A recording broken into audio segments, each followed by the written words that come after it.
Le lendemain de la visite de Ménèche et de Médor chez Lethmès, Asie s'alita. Elle entendait un perpétuel bourdonnement et se plaignait que sa tête voulait éclater. Elle ne mangeait plus que quand sa trop longue dièque tournait le lait de ses seins. « Tu vas tuer cet enfant de faim, disait Lethmès, et ce sera un péché. » Puis Asie était toute remuée quand elle entendait Aouda crier.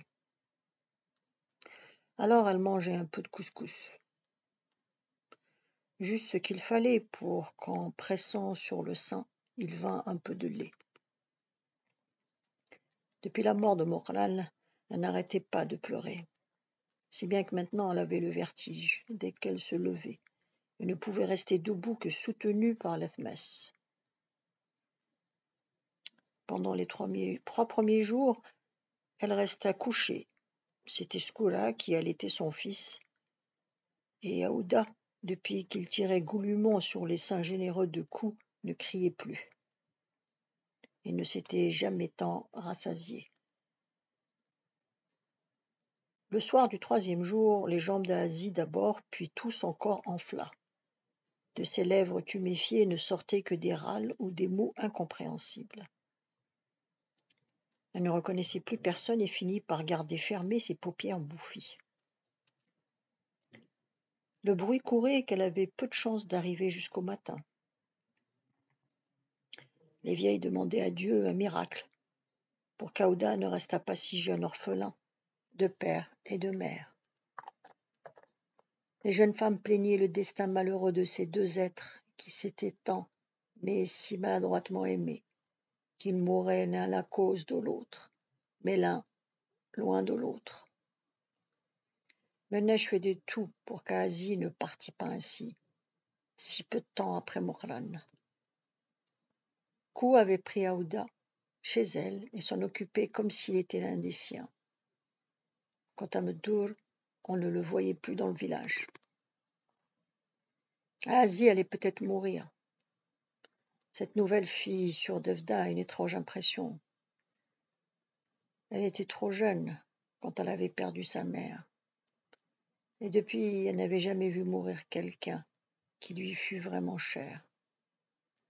Du reste, elle ne savait pas encore si elle tenait à Asie.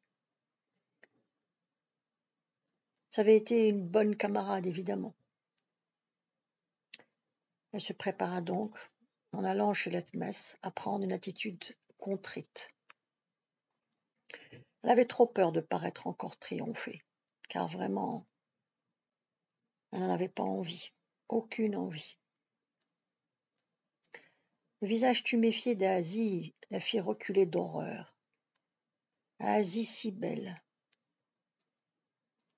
Devda comprit alors brusquement que c'était là peut-être la dernière fois qu'elle la revoyait, que le lendemain peut-être, et tous les autres jours, Asie ne serait plus là. Fini, disparue. Elle en oublia le visage contrit qu'elle s'était préparé, et fendant la foule de femmes en larmes et assiégeait le lit de la malade, elle alla droit à Asie, se pencha sur son front et lui donna un lourd baiser. « Asie, dit-elle, ma sœur, c'est moi, Devda. M'entends-tu » La malade ne bougea pas. Devda se pencha jusqu'à son oreille et doucement, pour que personne n'entendît. Un croyant doit tout accepter des volontés du Créateur. Si Dieu te rappelle à lui, c'est un bonheur pour toi, et tu iras parler à Moqran de son fils. Asie entr'ouvrit pesamment les paupières. Les femmes s'émerveillèrent. Elle la reconnut. Asie, dit Devda, n'aie pas peur, je te soignerai, et tu guériras. Devda se mit tout de suite au travail. Elle obligea Akli à faire venir 2 médecins d'Alger. Ce fut Devda qui fut chargée d'appliquer les ordonnances. Elle s'improvisa infirmière, entourait Asie de soins jaloux. Elle n'admettait pas que quelqu'un d'autre s'occupât d'elle. Elle rabrouait même Lethmès, et chose que personne n'avait vue jusque-là, Devda se négligeait elle-même entièrement.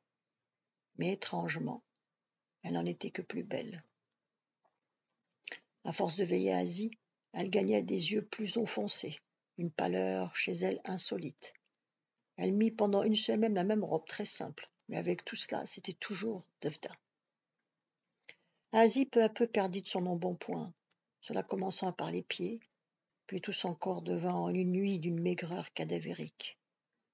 Elle put bientôt prendre quelques gorgées de lait. De voir que dans cette lutte contre la mort, elle allait vaincre encore une fois, donnait à Devda une exaltation continue, qu'on s'attendait peu à voir chez elle.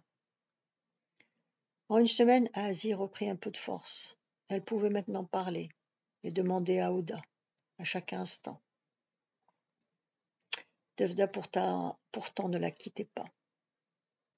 « Va, lui dit un jour à Asie, va te reposer, maintenant que je vais beaucoup mieux. Tu en as besoin. Tu es toujours aussi belle, bien sûr, mais tu es fatiguée. C'est toi, Asie, qui a été belle. Tu es belle encore, et tu resteras belle toujours.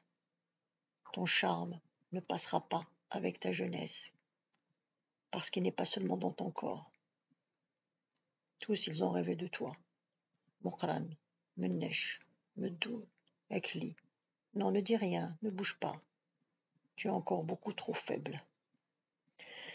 Oui, Ekli, car que m'importe qu'Ekli ait aussi rêvé de toi. C'est à son honneur, et cela ne me gêne pas.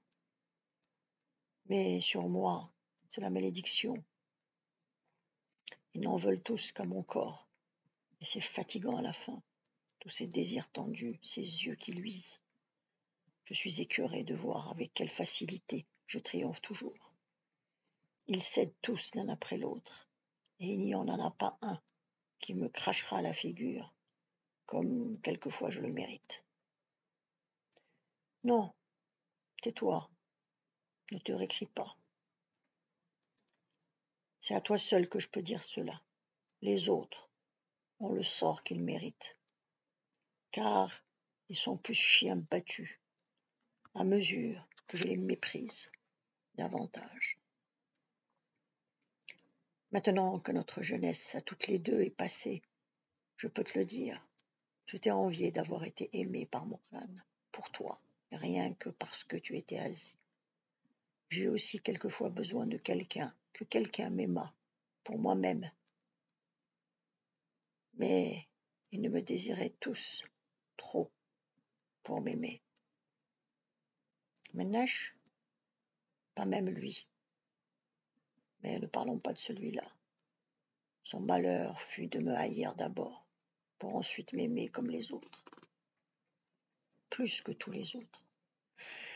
Oui, à vrai dire beaucoup plus, mais de la même façon. Si je l'avais écouté quelquefois aussi, je m'étais écouté, il aurait obtenu de moi une satisfaction misérable.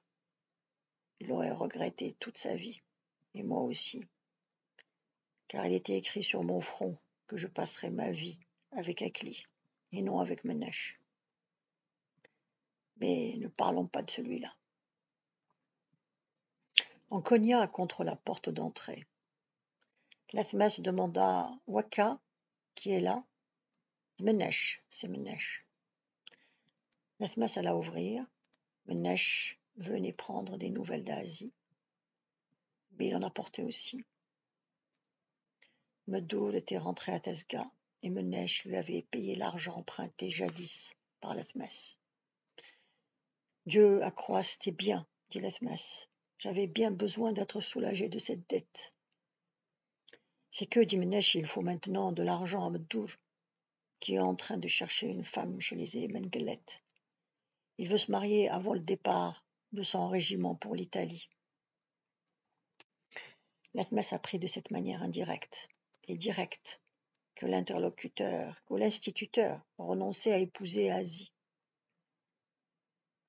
Elle n'en fut pas du tout contrariée, car si Ménèche avait tant fait pour écarter Medour, c'est qu'il voulait Asie pour lui. pourvu seulement que tous ces jeunes reviennent de cette guerre qui n'en finissait pas, et autant d'hommes étaient tombés. Menache n'avait pas dit pourquoi Medour renonçait à un mariage auquel il tenait tant, naguère encore. Wally, en le quittant le soir de leur conversation, était allé tout droit chez l'instituteur pour demander, lui dit-il, à un homme qualifié des conseils sur l'organisation clandestine. Medour se lança dans des développements qu'Wally n'écouta pas. Mais très vite la conversation se trouva portée sur la récente mort de Mokran, puis tout naturellement sur Asie. Wally fut si éloquent qu'il persuada Medour non seulement de renoncer à son mariage, mais même de disparaître de Tesga, quelques jours au moins. Medour accepta tout. Il tenait seulement à recouvrer l'argent prêté à Lethmès. Wally promit de le lui faire rendre par Menesh. D'ailleurs, ajouta-t-il, même si tu ne rentrais pas dans tes fonds, je suis sûr que tu t'en soustrairais pas plus que cela. Il fit claquer sur sa dent l'ongle de son pouce, car un gentleman comme toi est au-dessus de ces questions d'argent. Medour n'avait pas insisté, et Wally était venu trouver Menesh pour lui faire payer la dette de Lethmès. Menesh dit à Asie, je te remercie pour tout ce que tu as fait pour nous. Dieu te le rendra.